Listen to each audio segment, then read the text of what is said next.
Welcome everyone to the latest episode of a series I like to call History Speaks. Now, on today's show, I'm thrilled to welcome an international best-selling author on the Tudors, originally from Pembrokeshire in West Wales, with a portion of his childhood spent in Kenya. He pursued his academic journey at Cardiff University, earning both a BA in psychology and an MBA. Now, after serving in the Royal Air Force and working with the NHS and local government, he transitioned to a career as a full-time historical fiction author. So please welcome everybody, Tony Richards. Hi Tony, how are you? Hi John, thank you for inviting me. It's an absolute pleasure, Tony. Now, as I do with all these interviews, I do throw something you might call today a bit of a curveball question at you just to get us going. Now, this one is, if you could go back in time to the Tudor era, which person do you think you'd most like to meet and have a good chat with? And if it's controversial, knowing what you know now, do you think you could change their mind? Yeah, I think this is a good question, and I've got plenty to choose from. But I think one of the most intriguing would be an Elizabethan Tudor, Walter Raleigh, because I've written two books, a book about Walter Raleigh, and I've just sent a book about his wife, Bess, off to my editor. And I've got lots of questions for him because he did a lot of strange things, and I'm really struggling to find out what really motivated him. I had to kind of guess by putting the bits of the jigsaw puzzle together, really. And his letters weren't a great help, because his letters are mostly written for effect, to influence the recipient. I was just going to say, and I don't know if this is accurate or not, but is it not his birthday today? Do you know, I don't think so. I don't know. I'm not quite sure what date he was born on. I've spent the last year writing about his wife, Bess, you see. So it's... although I have just had the audiobook of Raleigh produced, and that's quite interesting because it's got sound effects on it, which is unusual. So when the cannons fire, they really do fire. That sounds really good. Sounds really good. Anyway, let's get on to your questions. We've gone through that. We've established that Walter Raleigh is the person you'd like to meet, but let's come forward in time. So how did you first become interested in history? And what is your background? And also, what first sparked your curiosity in the Tudors? It's a good question. I've always been interested in history, but I was born in Pembroke, which is the birthplace of Henry Tudor. And I was a bit disappointed when I started looking into his story that the history books were quite dry, and any historical fiction accounts were inaccurate. I could tell that quite quickly, the ones that I read anyway. And I'm a stickler for authenticity and trying to get things as detailed as possible. So I started gathering material to write a book about Henry, and I had enough for 3 books because I decided to write the Tudor trilogy, which had him born in the first book, come of age in the second, and become king after the Battle of Bosworth in the third.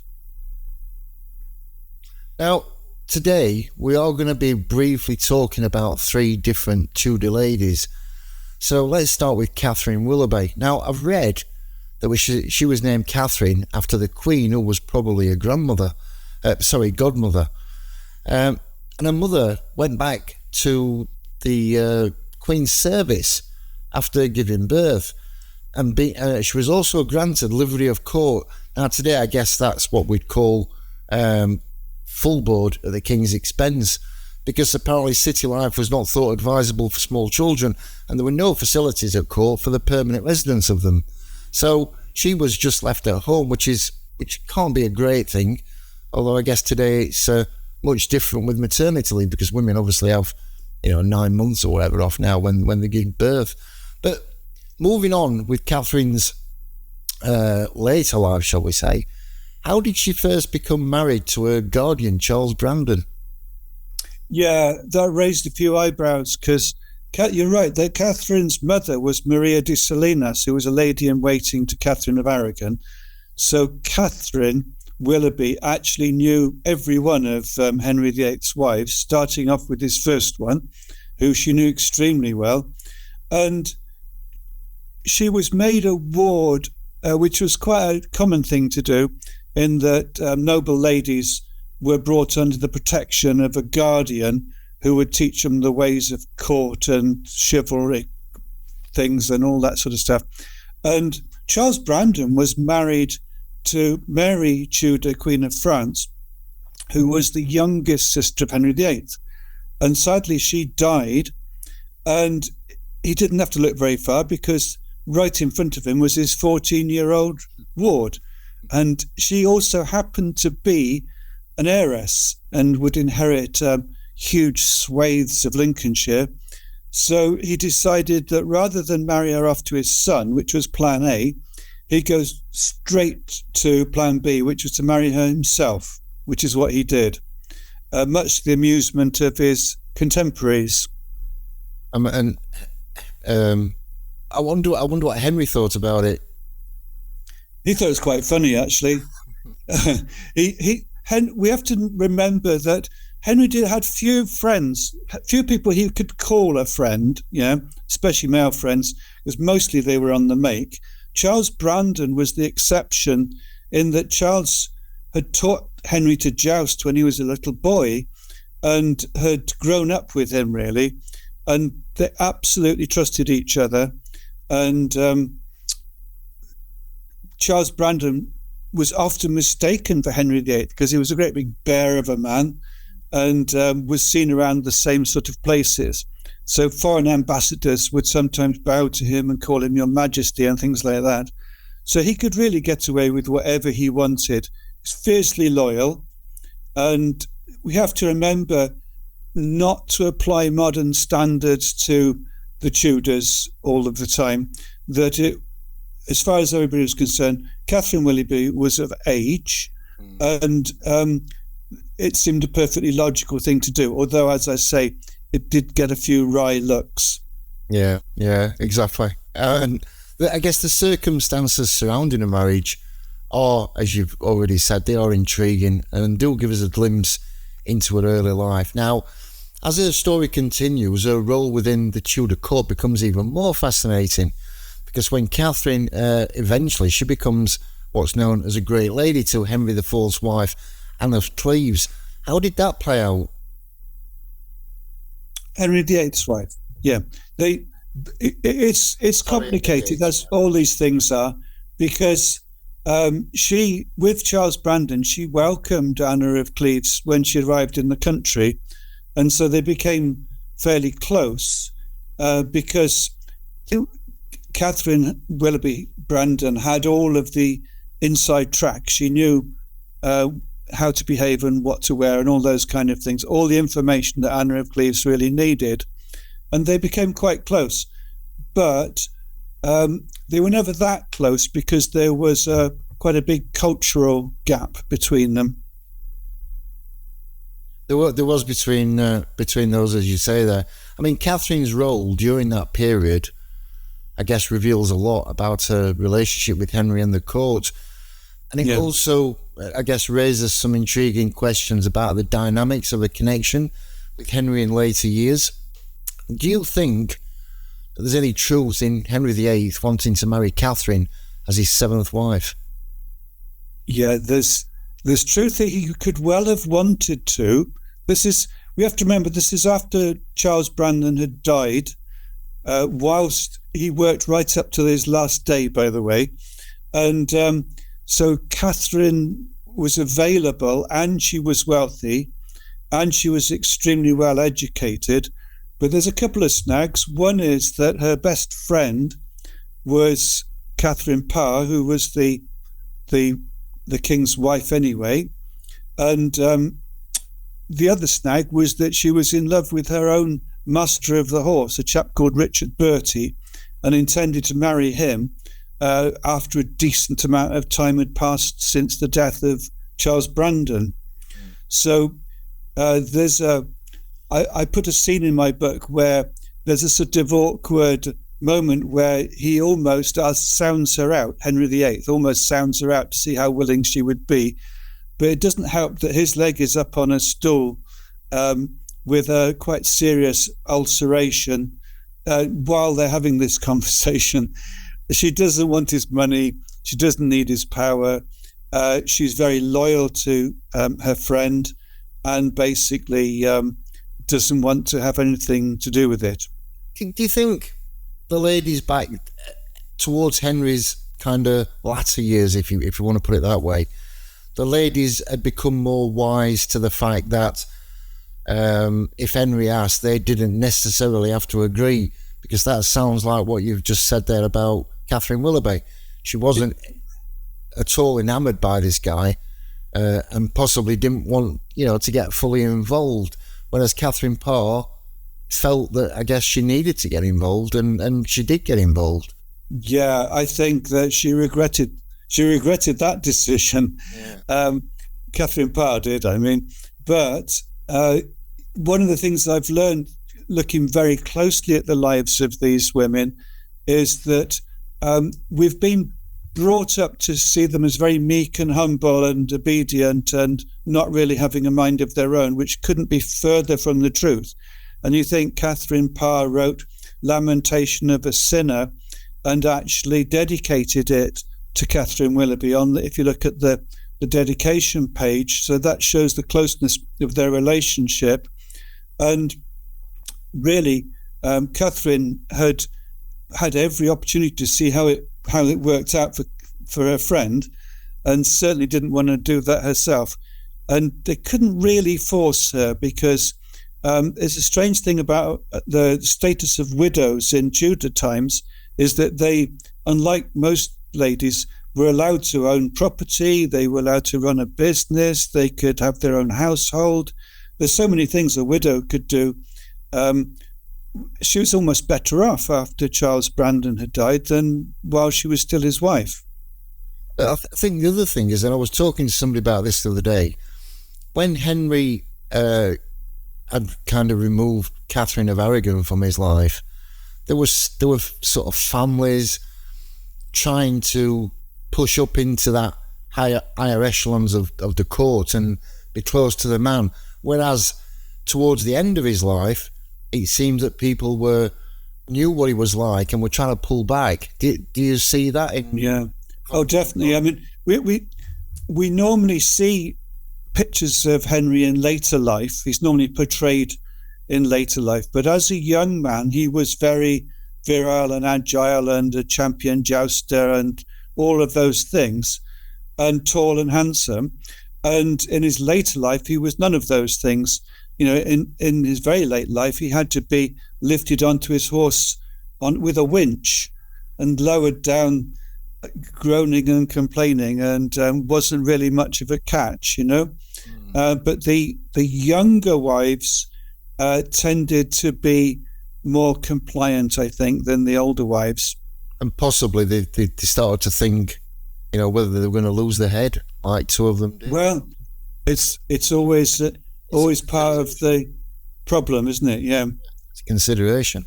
Now, the complexities of relationships and alliances during that time certainly offer plenty of intrigue, and it's fascinating to see how personal connections were often influenced by larger political motives. Now, let's turn our attention to the second lady we're going to look at today, which is Penelope Rich. Now, again, Penelope came from a very wealthy background, yet when Penelope married Lord Rich, it's said she was extremely unhappy, even calling her new husband harsh. So was the whole arrangement more political and then love-related? It was a complete nightmare for Penelope. Bear in mind a young, attractive woman who loves dancing and music and fine clothes.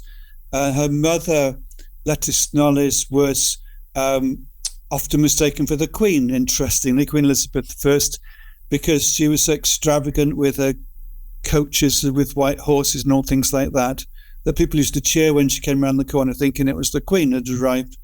And there was money in the family, or not as much as most people might have imagined.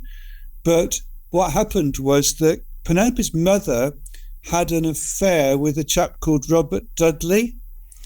I always wonder whether it was started to spite the Queen, because he was the Queen's favourite, and she'd already declared that she would never marry him. So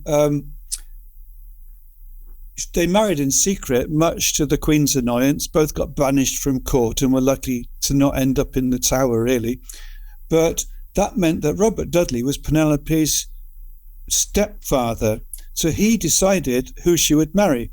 So she married a friend of his, a businessman, Robert Rich, who was the grandson of the Richard Rich, who you might know of, who was Henry VIII's henchman, one of the figures behind the dissolution of the monasteries.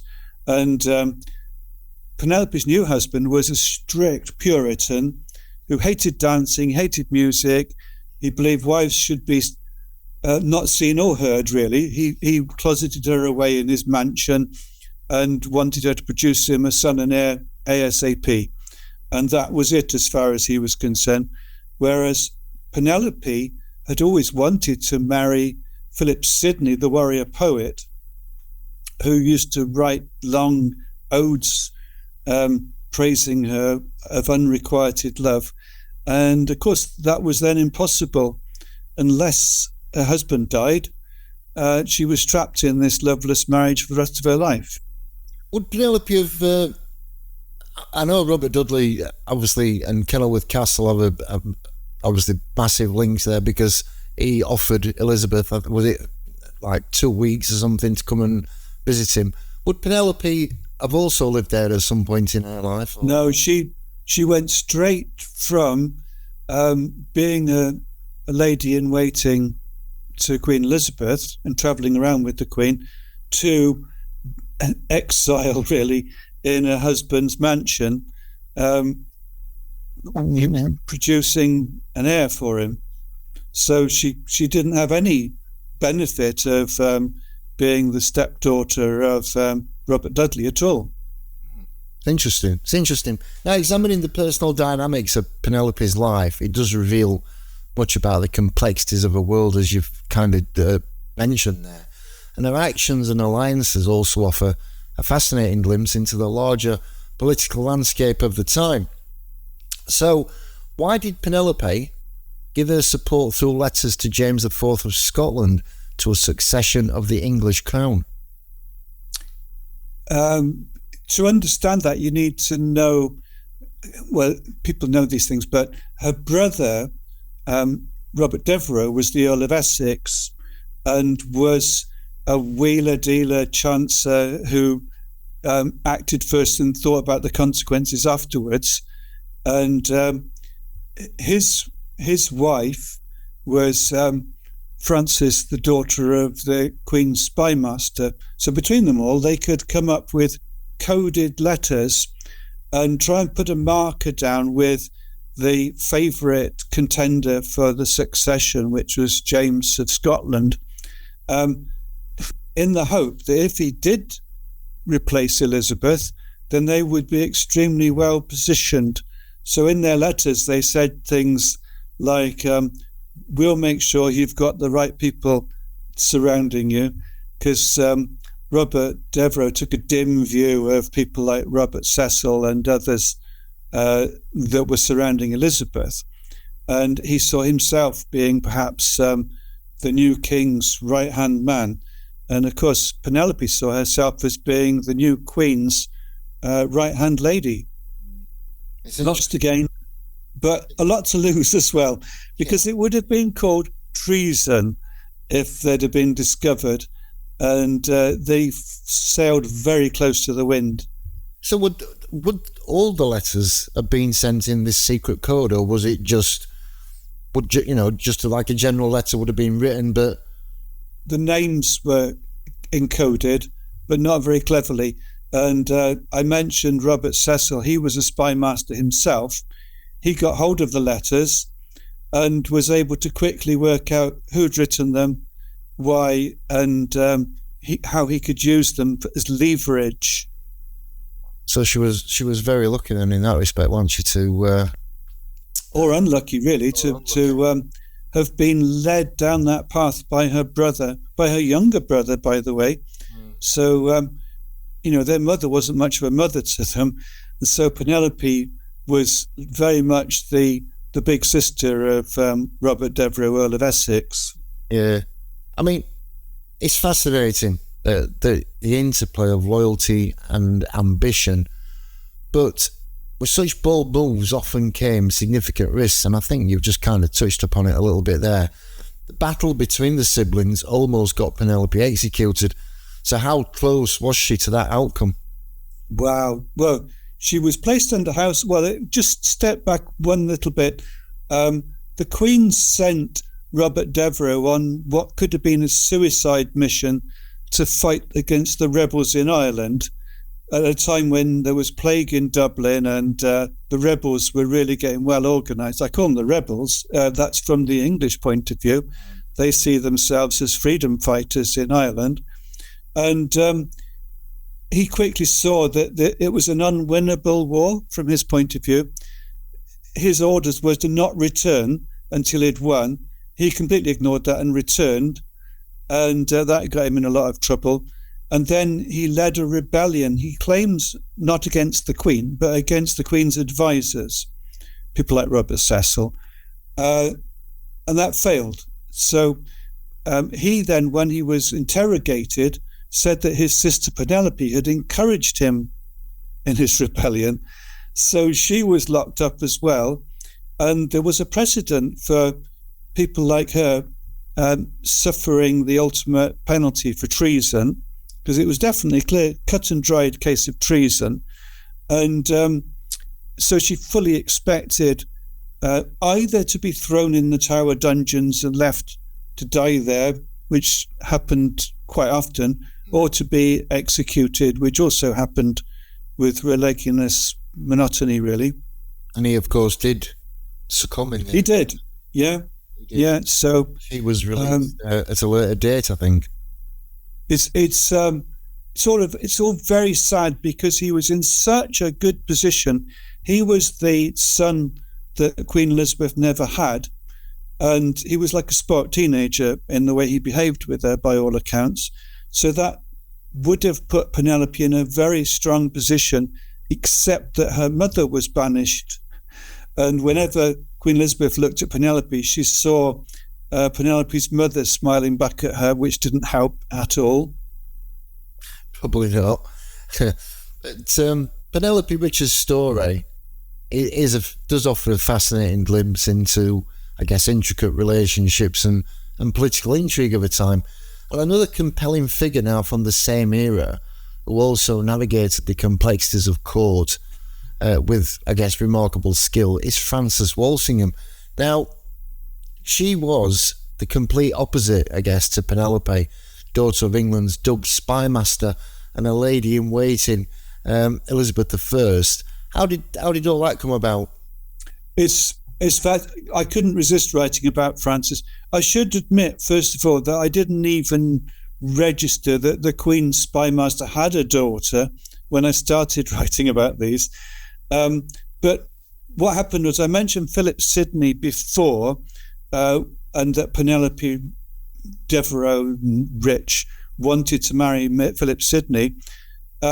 Sir Francis Walsingham had already arranged for his only surviving daughter to marry Philip Sidney, and he made it happen because he settled Philip Sidney's debts, and in return for him marrying his daughter. It wasn't a love match, but Frances decided to make the best of it, and she followed, amazingly, she followed Philip Sidney out to battle in the Netherlands, and I was amazed at that because she could have been perfectly safe at home, and it was extremely dangerous to follow somebody into battle for all sorts of reasons. And sadly, he got killed in a ambush, really. They were severely outnumbered, and he got a thigh wound which was not survivable. And at his deathbed, his friend, Robert Devereux, Earl of Essex, that I've mentioned, promised him that he would look after his wife, Frances. And he interpreted that he would promptly marry her as soon as a decent interval after the funeral, which is what he did. So Frances Walsingham, the daughter, it's a little bit confusing because Sir Frances Walsingham's got an I in it and Frances has got an E in her name. So that's how you can be clear about the difference between them.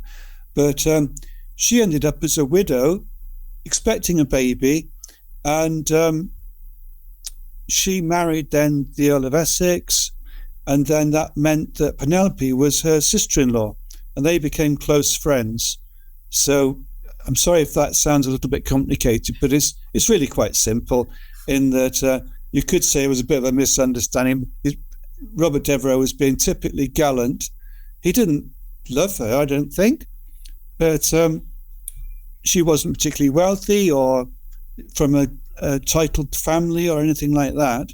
So like you've already said, that she couldn't be more different from Penelope, but she was extremely well educated because she'd been brought up as the spy master's only surviving child, really, that she was able to help him out in his work. I was going to ask her, do you think it would have been to her detriment being looked upon by other people simply because she was the daughter of the spy master? He was hugely respected. I've done a bit of research about Sir Frances Walsingham, and there's not time here to go into too much, but very briefly, the Queen exploited him ruthlessly. So she made him pay for his own spies out of his own pocket. And the kind of thing she did in return was give him a nice house, gave his daughter a job as her servant, and that was about it, really. But other people respected him because he was very astute, and he helped spot the plotting involving Mary, Queen of Scots. He helped spot the first warning signs of the Spanish Armada, and so many things like that. Various Catholic plots like that saved the day, that he was very much a respected figure. Is certainly an interesting character. But going back to Frances, now, she was married on 3 occasions. Yeah. Which one of those do you think had the biggest effect on her life? That's an interesting question. Well, the first one ended very soon with the death of Philip Sidney. The second one was a loveless marriage and nearly got her. She was put under house arrest at the same time as Penelope, by the way, and she could have been in the Tower for the rest of her life, or executed as well, by the way, because she was all tangled up in the Essex Rebellion. And then the third one, which I don't want to say too much about it because I want people to enjoy the book with a little bit of a question mark about what happens next. But it was a nobleman from Ireland, of all places, and that's where she went to live. So she escaped her whole life. And then she found out that he was a Catholic, so she had to convert to Catholicism, having been a devout Protestant, and her father and her mother had been very much pillars of the Protestant community. So ultimately, her third and last marriage had the most profound impact on her life, and was her happiest part of her life. I'm sure, without question, that you can see. Now, looking at the relationships that shaped her life, it does give us an incredible insight into her personal journey. And another key influence worth exploring is the role of her family in shaping her path. How influential do you think her father would have been on her life? It's interesting because Francis was really the son that he never had, and I think he invested everything in her, and he was very ill towards the end of his life, and he actually had what I think were either kidney stones or gallstones or something like that, but the Elizabethan treatments for them were awful and probably made his condition worse. And Frances, it's recorded that she nursed him through his last months at his house in Seething Lane by the Tower of London. And so it's perfectly plausible that she would have then been dealing with communications with his agents. If you imagine him stuck in his bed, really, not really able to write or anything, he would dictate letters to her, then she would encode them because she understood all of his secret codes and things like that. And then gradually she would build relationships with these, we would call them spies these days, in other countries. They called them agents and what have you. But it was very much an information monitoring exercise which spread over the whole of Europe. So they were keeping a very close eye on what was happening in Spanish ports, but also what was happening in France with the Huguenots and the various factions there.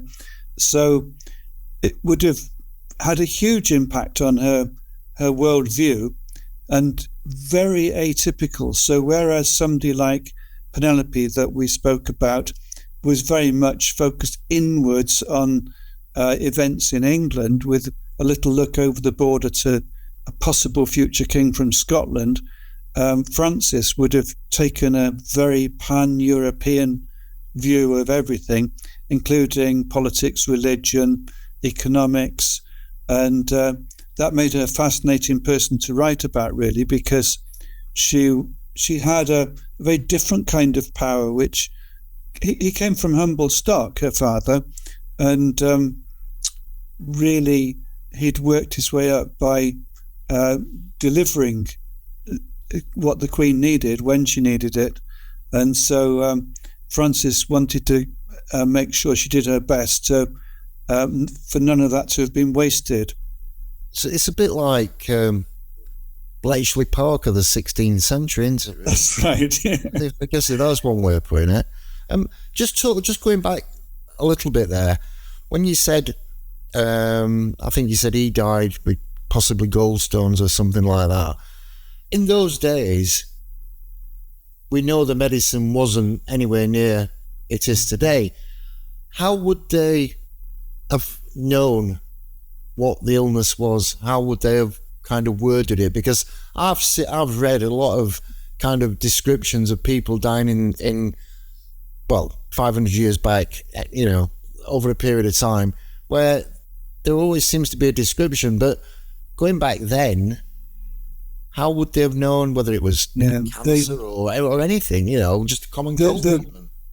The cleverest doctors would explain that it was an imbalance of the humours of the body, and they had to, the best thing was to bleed him, which would, by letting of blood, that would help restore the balance, which was causing him the problem in the first place. The trouble is it weakened him and possibly introduced infection, and then the medicines that they treated him with would include various toxins, possibly including mercury, arsenic, some lead, just for good measure, and various plants that they were hopeful might help.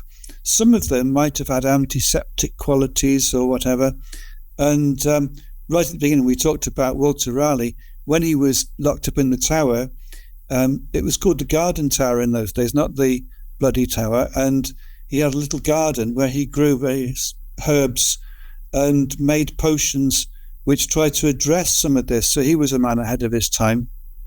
I'm just wondering about, when we talk, now we're on this subject, I guess, Henry VIII, why did nobody ever suggest to him to have his leg off?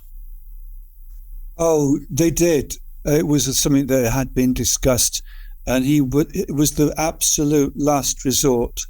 And he actually had, I think, sepsis, blood poisoning anyway, which meant that they were doing their best to fight off the effects of that, but it was kind of inevitable. And even if he had have had his leg taken off, he still would have died pretty soon afterwards. But it was very much... We have to remember how important it was to him to be seen as a powerful man and not an invalid, And I mentioned about Philip Sidney his upper thigh was shattered by a musket ball, So it was inoperable, really, in those days. Even today, they would struggle, and possibly he would lose his leg. But the doctors said, well, we can take your leg off and see how it goes. But he was against that. So even he, in those days, opposed that as well, and died as a consequence. So we have to sort of see it not through a modern viewpoint, but from the viewpoint of the time. I don't think a dock leaf would have done Henry's leg much good then, would it? So anyway, appreciate that. It's nice just to alter the course of the chat a little bit. But now it's time to talk about Tony. So where can people find out more about you and information about your books and the Tudors and any other social media sites you'd like to share? Yeah, well, thank you. And thanks again for inviting me to come on your podcast. And basically, the best way is if people just type Tony Riches into Amazon, Riches, then they'll get access to all of my books. But my website is tonyriches.com, which is quite easy to remember. And I also have a very popular blog, which is called The Writing Desk. And that's accessible from my website as well. And I have a lot of host authors, other people that have also spoken to you in the past, like Annie Whitehead, appear on my blog as guests. And I mentioned earlier on that I spread the story of the Tudors.